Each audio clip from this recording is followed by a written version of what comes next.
Hello viewers, সেদিনকে চলে গেছিলাম ডিক্যাথলন। সল্টলেক আউটলেটে নয়, গেছিলাম গড়িয়া আউটলেটে। সেন্ট্রাল থেকে মেট্রো ধরলাম আর নেমেছিলাম ক্ষুদিরাম। সেন্ট্রাল মেট্রোটা আমার বেশ বাড়ির কাছে, ওটা আমার জন্য যথেষ্ট ইজি রুট গড়িয়া আউটলেটে যাওয়ার জন্য। তাই সেন্ট্রাল থেকে মেট্রো ধরলাম, বেশ অনেক দিন পরে মেট্রোতে উঠলাম। আর এখন নাকি টোকেন দেয় না, টিকিট। এই চলে এসছে আমার মেট্রো। মেট্রো থেকে নেবে টুয়ার্ডস গড়িয়া স্টেশন থেকে হাঁটতে হাঁটতে ঢালাই ব্রিজ, অপোজিটে অটো স্ট্যান্ড আছে, টুয়ার্ডস কামালগাছি। আর লোকেশন হবে ওজোন।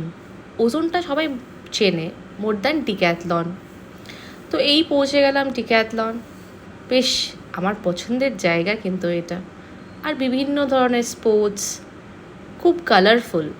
যেহেতু আমাদের বাইরে একটু ঘুরতে যাওয়া আছে, তাই ডাইরেক্টলি চলে গেলাম জ্যাকেট আউটলেটটাতে। -10 ডিগ্রি, -5 ডিগ্রি, বিভিন্ন ধরনের জ্যাকেট ছিল। আর লেআউটে বেশ কালারফুলও ছিল, আর অনেক রকমের ইকুইপমেন্টসও ছিল। জ্যাকেটের স্টার্টিং নাকি 999 থেকে, ভাবা যায়।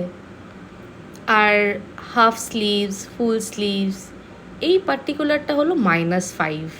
যেহেতু আমাদের একটু শীতের জায়গায় যাওয়া আছে, তাই জন্য আমরা একটু জ্যাকেটের দিকটাই বেশি দেখছিলাম। তারপরে চলে আসলাম জুতোতে। এগুলো মাউন্টেন হাইকিং শ্যুজ।